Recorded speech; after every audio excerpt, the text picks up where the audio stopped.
माया नगरी मुंबई, सपनों का वो शहर जो कभी सोता नहीं, जहां लाइट, कैमरा और एक्शन की अलग ही दुनिया बसती है।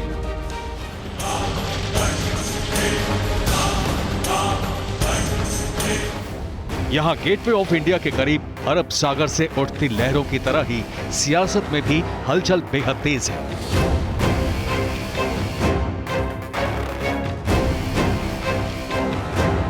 ऐसे में यहां से करीब 150 किलोमीटर दूर आस्था के शहर नासिक पहुंचा TV9 भारतवर्ष, जहां हमने जाना मोदी को लेकर क्या सोचता है महाराष्ट्र का मुसलमान।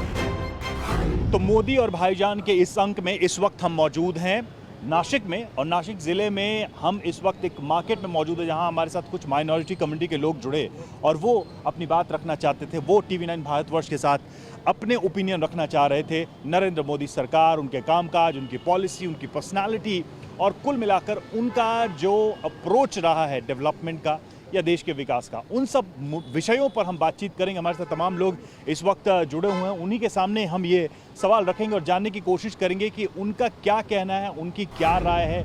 कभी खुशी कभी गम। कभी खुशी कभी गम। अच्छा, तो कहाँ खुशी है कहाँ गम है ये बताओ। जो GST का जो मार्केट में जो चल रहा है, GST की वजह से मार्केट की पोजीशन बहुत टाइट है। अच्छा। बहुत महंगाई बढ़ी है। वो सड़कों का डेवलपमेंट हुआ है आपको लग रहा है? हो रहा है, चालू है, बेहतर है। वही ना, वही तो मैं बोल रहा हूँ, कभी खुशी कभी गम। कभी खुशी कभी गम। अब 14 से लगभग 10 साल तो होने को जा रहा है। आपको क्या ऐसा लगा क्या कि बहुत खतरा है देश के अंदर? भय किसी का है? जो बताया गया वो भय किस चीज का? हम इस जन्म में यहाँ पे हमारे पुरखों ने यहाँ पे उनका कानून, वो लोग बातें क्यों कह रहे थे कि ऐसा किया जा रहा है वैसा किया जा रहा है? नहीं, जब वो तो उनको पॉलिटिकल स्टंट है ना। नरेंद्र मोदी जो है ना मुस्लिम वर्ल्ड में गए, सऊदी अरब गए, UAE, बड़ा उनका सम्मान हुआ। आपको लग रहा है कि वो कोशिश कर रहे हैं अरब वर्ल्ड से नज़दीकियां बढ़ाने की, और ये कैसा प्रयास है? ये ठीक प्रयास है? आप इसको कैसे देखते हैं? बहुत अच्छी बात है ये। भारत जो है वहाँ के मुस्लिम जो है अरब कंट्रीज में जाते हैं, वहाँ से इकोनॉमी बढ़ती है। हाँ, बहुत सारी इकोनॉमी यहाँ आती है और तो उससे ये तो अच्छा है ना कि अगर बहुत अच्छी बात उस देश है। से अच्छे संबंध बने, अच्छे इकोनॉमी संबंध बढ़े, तो जो लोग जा रहे हैं उनको भी फायदा। होता है। वहाँ नौकरियाँ जब मिलती है तो यहाँ पर पैसा आता है, डॉलर्स आते हैं। और अभी हमने उससे हमारी ये भी देखा कि कुछ दिक्कतें आई थी, जैसे कोरोना का टाइम था या युद्ध शुरू हुआ, तो कई देशों में जो लोग फंसे हुए थे उनको निकालने में बड़ी आसानी हाँ, लिफ्टिंग हुई। और उन देशों ने भी बड़ी मदद की। बिल्कुल लिफ्टिंग हुई, वो उसकी तो हम सराहना करेंगे। सराहना कर रहे हैं आप। बिल्कुल। नरेंद्र मोदी के सामने कौन, आपको क्या लगता है क्या होने वाला है? नरेंद्र मोदी के सामने कोई है? विपक्ष एकजुट हो रहे हैं? ये चैलेंज दे पाएंगे? कोई चैलेंज नहीं। अभी कर्नाटका में उनकी बड़ी बैठक हुई, पटना में बैठक हुई, उन्होंने कहा कि हम लड़ेंगे। नरेंद्र मोदी सारे दल आ गए। नरेंद्र मोदी के सामने कोई चैलेंज नहीं। अभी वक्त बताएगा आने वाला कि कौन आने वाला है उनके सामने। आपको अभी जो हलचल हो रही है उस हिसाब से तो ये लग रहा है कि इंडिया वर्सेस भारत की जो लड़ाई है, जिस तरीके से जो गुट बना है इंडिया के नाम पर, इंडिया वर्सेस भारत की जो लड़ाई है, इसमें यकीनन वर्सेस एनडीए होता है तो हमारे लिए वो भारत ही है। क्योंकि आज जो देश का नरेंद्र मोदी नेतृत्व कर रहे हैं तो एनडीए के सरकार ही इस पक्ष में शामिल है। तो उस हिसाब से जो इंडिया वर्सेस भारत की जो जंग है, उस हिसाब से आने वाले कल में इंडिया ही बाजी मारेगा। अलग अलग राय निकल के आई, कई सारी नीतियों पे लोगों ने कहा कि कुछ चीज़ें अच्छी भी हैं, कई जगह लोगों ने क्रिटिसाइज भी किया। लोगों का ये मानना है कि कहीं ना कहीं मुस्लिम समाज के मन में, इस तबके के मन में कई सारे सवाल हैं, कई सारी आशंकाएं हैं। सरकार को उस पर ध्यान देना होगा, इन सवालों को चुनाव में रखना होगा जो असल मुद्दे हैं। क्या वाकई में इन मुद्दों पर 2024 में चुनाव लड़ा जाएगा, इस पर बात होगी? ये एक बड़ा प्रश्न है जो आने वाले समय में इसका उत्तर भी शायद जनता और मुस्लिम समाज के लोग नेताओं से, राजनीतिक दलों से एक बार फिर से मांगेंगे।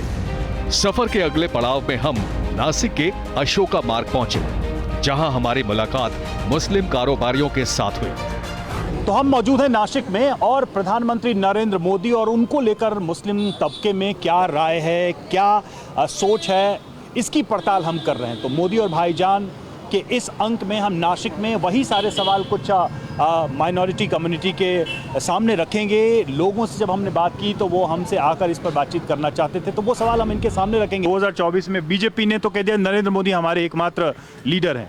आपके उनके सामने कोई नज़र आता है कि जिस पर आप सोच भी सकें, कहीं विचार भी कर सकें, ऐसा कुछ दिखता है? अगेंस्ट नरेंद्र मोदी तो मुझे कोई नहीं दिखता है फिलहाल की कंडीशन। कह रहे नरेंद्र मोदी के सामने कोई दिख नहीं रहा है 2024 तक। उसके बाद तो यही पोजीशन है। यही पोजीशन बिल्कुल यही पोजीशन है उनकी। टक्कर का अभी तक का तो कोई ऐसा लीडर हुआ नहीं है। 25-26 दल बना लिया उन्होंने साथ देखिए में। साहब, अगर बहुत सारे लोग जमा हो गए तो इसका ये मतलब नहीं होता है कि वो बहुत ताकतवर हो गए हैं। ताकतवर वही होता है जो कुछ काम करता है। पब्लिक आज के ज़माने में काम देखती है, तो काम देखने के हिसाब से जो जिस तरीके से इन्होंने जो सब योजनाएं लाई हैं और जिस ढंग से इन्होंने सब काम किया है, उसको देखते हुए तो कोई भी कहेगा ना कि भाई पावरफुल कौन है, तो जो पावरफुल रहेगा पब्लिक उसी को सपोर्ट करेगी। कोविड काल के अंदर जो मोदी साहब ने काम किया है, हर एक को वैक्सीन मिला है। जो कोई भी तबका रहने दो, मुस्लिम समाज रहने दो, अल्पसंख्यक, हर जो समाज को, हर समाज को मिला है। और उसी के साथ में 3-4 महीने का जो लॉकडाउन था उसमें लोग परेशान थे, काम धंधा नहीं था, तो उसके अंदर फ्री में जो राशन मिला है उसकी वजह से लोगों को बहुत सा उसका सपोर्ट हुआ है, बहुत सा सहारा मिला उसमें। और जनधन योजना है जो कि पहले अल्पसंख्यक समाज को मालूम ही नहीं था कि जनधन बैंक क्या है। बहुत कम लोगों के खाते रहते थे बैंक के अंदर, लेकिन जनधन योजना आने के बाद मोदी सरकार ने जब ये डिसीजन लिया, हर एक का खाता वहाँ खुला, फ्री में खुला। और जैसे मैं बात करना चाहूँगा एजुकेशन के हिसाब से, मैंने खुद एक बेनिफिट उठाया हूँ मौलाना आज़ाद योजना से। अच्छा, आई टुक लोन। क्या है ये योजना, क्या है और कैसे ये लाभ मिल रहा है? जितने भी स्टूडेंट्स जो भी मतलब जिनकी स्थिति मतलब थोड़ी कम है, इनकम सोर्स कम है, वो लोग ये लोन उठाकर बाद में EMI से पे कर सकते हैं। और अपनी पढ़ाई या जो भी प्रोफेशनल डिग्री, मैंने इंजीनियरिंग उसी से किया हूँ और मैं EMI भी मेरा क्लियर हो गया अब। तो आपको लगता है कि ऐसी योजनाओं का लाभ मिल रहा है मुस्लिम तबके को? ये बिकॉज ऑफ सेंट्रल गवर्नमेंट। रोजगार मिला ना, मदद मिली ना। अभी हम घर में सिलाई क्लास, कपड़े सी रहे बच्चों के, ये वो टॉप भी जो भी हमको उनकी तरफ से सपोर्ट मिला। कोई डरा नहीं, कोई कुछ नहीं, जैसा चल रहा वैसा चल ही रहा है। BJP party is great party, सबका साथ सबका विकास। बीजेपी की तरफ से आज तक के कभी कोई प्रॉब्लम आया नहीं है और बेहतर से बेहतर काम बीजेपी कर रही है। तो मोदी जी का साथ जो चल रहा है वो सभी के साथ एकदम सही चल रहा है। सबका साथ सबका विकास के नाम पे और सबका विश्वास के नाम पे काम चल रहा है और बहुत बेहतरीन काम चल रहा है। तो उससे कोई न अल्पसंख्यक को डरने की ज़रूरत है और न कोई चीज़ को कोई और विषय में लेने की ज़रूरत है। से ये लोगों का इक़्तिदार पे आए हैं, तो उसके बाद देखा गया है कि देश के अंदर दंगल नहीं हुए। और ये जो कहा जाता है कि भाई हिंदू मुस्लिम मुनाफरत, ये वो और भी दीगर कौमें हैं जिनका एक दूसरे से टकराव होता है और ये टकराव पैदा करवाते हैं सियासतदान लोग। लेकिन ये काम इन लोगों ने नहीं किया है, बल्कि इन लोगों के ताल्लुक से ये कहा जा सकता है कि उनका जो काम है वो अहले सियासत जाने, मेरा पैगाम मोहब्बत है जहाँ तक पहुँचे। क्या बात है, क्या बात है। अभी एक UCC भी आ रहा है कि भाई जो सिविल कोड है वो एक जैसा कानून हो, चाहे वो शादी ब्याह तलाक की बात हो, ज़मीन जायदाद का मसला हो, वो हिंदू हो मुस्लिम हो, सबके लिए एक कानून हो। लेकिन इस कानून आने से पहले ही अभी भी बहुत सारे इदारे हैं, बहुत सारे ग्रुप हैं माइनॉरिटी कम्युनिटी के भी, वो विरोध कर रहे हैं। आप इसको कैसे देखते? बाकी जो पार्टीज़ है वो जो पॉलिटिक्स 70 सालों से जो करती आई वो उसी को कंटिन्यू करना चाहती है। मुसलमान तबके को डराकर एक तबके को अपना फेवर करके आगे बढ़ना चाहती है और वो चीज़ को इस चीज़ से हर्ट हो रहा है, इनकी योजनाओं से, इनकी पॉलिसी से। और जो सामान आदमी तक इनकी योजनाएं पहुंच रही है उनसे वो फ़ायदा हो रहा है। तो निचले स्तर का इंसान अपने आप को सेक्योर महसूस कर रहा है, वो नहीं देख रहा है कि मुझे मुस्लिम होने से फ़र्क किया जा रहा है या मुझे योजनाओं से अलग रखा जा रहा है या मुझे दूर किया जा रहा है। मुझे नहीं लगता कि इस पे किसी ने डिबेट करना चाहिए या विरोध करना चाहिए। पहले ड्राफ्ट आने दो, पहले लिख के क्या पूरा कंटेंट बना है, क्या ओके होने वाला है, क्या नहीं होने वाला है, वो सारी चीज़ें देखने के बाद ही हम लोग उस पर कुछ इनपुट्स दे सकते हैं। वर्ल्ड लेवल पे ना एक फेस मिला है और वो मोदी जी के तौर पे मिला है।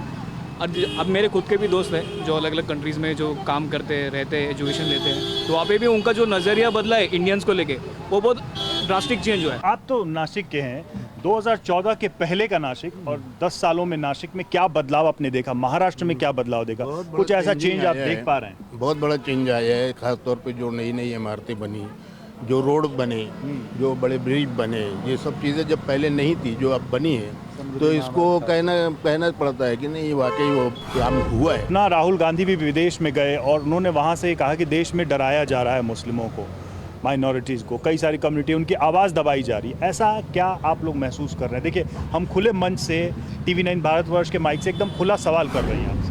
वो अपना वोट सिक्योर करना चाहते हैं जो इतने साल तक जो किया है, 70 साल तक। नज़रिया हमने देखा और मुस्लिम तबके से जुड़े हुए लोग साफ तौर पे ये कह रहे थे कि कई सारी योजनाएं हैं जिनका लाभ उनको भी मिला है, उनका अपना अनुभव है जो हमसे वो साझा कर रहे थे। कई जगह अलग नज़रिया होता है, यहाँ पर एक अलग दृष्टिकोण था। फिलहाल 2024 का चुनाव सामने है, नरेंद्र मोदी भी देश के सामने हैं और मुस्लिम समाज उनको भी जांच रहा है, परख रहा है, देख रहा है। आने वाले समय में क्या नजरिया रहेगा, ये अपने आप में एक विषय है। महाराष्ट्र का समीकरण देखें तो यहां मराठा कुनबी 31.2, ओबीसी 28, दलित 11 और मुसलमान 11% हैं। इसके बाद संवाददाता रवि मिश्रा ने ठाणे का भी रुख किया और भाईजान के मन की बात जानी। नरेंद्र मोदी को आप कैसे देखते हैं, उनकी सरकार, उनके कामकाज? अभी जो इंडस्ट्री बढ़ रही है, भले हमको नजर नहीं आ रहा था ग्राउंड लेवल पे, ठीक है, हम टॉप लेवल में चल रहे, क्यों कि हमारा रेटिंग जो बढ़ रहा है, हमारा एक्सपोर्ट क्वालिटी से बढ़ रहा है, हमारा उत्पादन भी बढ़ रहा है और उसका जॉब क्रिएशन भी होते जा रहा है, क्योंकि जो फॉरेन जो कंट्री से आ रहे हैं और हमारा एक्सपोर्ट भी बढ़ा है, साथ में हमारा एग्रीकल्चर प्रोडक्ट भी बाहर जा रहा है। यहाँ सऊदी और गल्फ कंट्री में बहुत रिक्वायरमेंट है, इसलिए हमारी किसानों की हालत अच्छी है, मुसलमानों की हालत अच्छी है। आज देखो हम बकरा 4,000 में लेते थे, हम 20,000 का ले रहे हैं। पहला जो है औरतों के लिए जो ट्रिपल तलाक उन्होंने लाया, मतलब कानून के तहत औरतों को जो मान और सम्मान मिल सके, इसके लिए मोदी जी ने सबसे पहले ट्रिपल तलाक पे काम किया। ट्रिपल तलाक को तो लेके बड़े दो हिस्से हैं, मतलब यहीं पे महाराष्ट्र में ही हमने ओवैसी साहब को सुना, वो तो कह रहे थे कि ये तो हमारे इस्लाम के खिलाफ बात कर रहे हैं, ये मुसलमानों को दबाने की बात कर रहे हैं, उनके दखल कर रहे हैं उनके रिलीजन में। ये जो लोग कुछ ओवैसी साहब भी भाईजान है, वो भाईजान ऐसे हैं जो चाहते हैं कि गरीब मुसलमान कभी आगे नहीं बढ़े। वो हमेशा जो कुछ तबके के लोग हैं जो उनके पास पैसे हैं, उन मुसलमानों के बारे में सोचते हैं। व्यापारियों के लिए जो पॉलिसी है, एजुकेशन के लिए जो पॉलिसी है, या फिर कोरोना देख लीजिए, अगर कोरोना में सरकार ने कुछ काम किया, उनका दावा है कि हमने सबके लिए काम किया। आप एक मुस्लिम समुदाय से हैं, तो आप इसको कैसे देखते हैं? वो काम काज सही था, उसमें भेदभाव था, या फिर जो भी नीति है वो सबके लिए बराबर दिखती है? देखिए, सबसे पहले तो मोदी जी ने जो एजुकेशन और हेल्थ पे काम किया है, वो कोई भी सरकार ने नहीं किया है। दूसरे अलग पार्टी के लोग हैं, जैसे कि ओवैसी है, ये मुसलमानों को गुमराह करने का काम कर रहे हैं और ये अभी तक के मुसलमानों का सिर्फ वोट की राजनीति के लिए इन्होंने मुसलमानों का इस्तेमाल किया है, मगर अब नहीं, मुसलमान समझ चुका है। अच्छे दिन बोलते थे ना, अच्छे दिन तो बीजेपी क्या है, गरीब लोग के अच्छे दिन कहाँ है? लेकिन विकास नहीं हो रहा है ना। क्या विकास हो रहा है? विकास कुछ भी नहीं हो रहा है। आज तक ऐसा नहीं हुआ है ना कुछ भी विकास नहीं हो रहा है। टमाटर 200 हो गया। देना चाहेंगे? कोई भी तरक्की का रास्ता जो चुना गया है, triple PPP model, public private partnership, उसकी वजह से यहाँ डेवलपमेंट की रफ्तार बढ़ रही है। और इसी के साथ 370 हटा दो, जो बहुत अच्छी थी। और क्या है? क्यों, आपको क्या अंतर? के लिए कांग्रेस अच्छी थी? आपको ऐसा लग रहा है कांग्रेस अच्छी थी? कांग्रेस अच्छी थी, इंशाल्लाह कांग्रेस ही आई। हटने के बाद ही क्या फायदा हुआ गरीब लोगों को? 370 जो हटा, आज वहाँ के मुसलमानों को जो बेनिफिट बाकी की जगह मिल रहा था, वहाँ कश्मीर के मुसलमानों को वो सीधा बेनिफिट मिल रहा है। देखिए, महंगाई जैसी बढ़ रही है, उस तरीके से डेवलप भी हो रहा है। डेवलप करने के लिए ये सब मजदूरी बढ़ रही है, लोगों की मजदूरी बढ़ रही है। देखिए, यहाँ पर धीरे धीरे दोनों तरफ से कई सारे सवाल और कई सारे जवाब। कुछ लोग महंगाई की बात कर रहे हैं, कुछ कह रहे हैं कि विकास की बात होनी चाहिए। अब ये राबोड़ी का ये मूड है। कुछ लोगों की राय में नरेंद्र मोदी की नीति से वो सहमत है, कुछ लोगों का ये कहना है कि उनके स्थानीय मुद्दों पर ज्यादा चर्चा होनी चाहिए। आज के एपिसोड में हमने जाना कि महाराष्ट्र का मुसलमान कॉमन सिविल कोड, 3 तलाक, NDA वर्सेस इंडिया जैसे तमाम मुद्दों पर अपनी राय क्या बना रहा है। दिलचस्प तो यह है कि अगले साल जहां देश भर में लोकसभा चुनाव होंगे, वहीं महाराष्ट्र में विधानसभा चुनाव से तय हो जाएगा कि किसके सिर सजेगा सत्ता का ताज।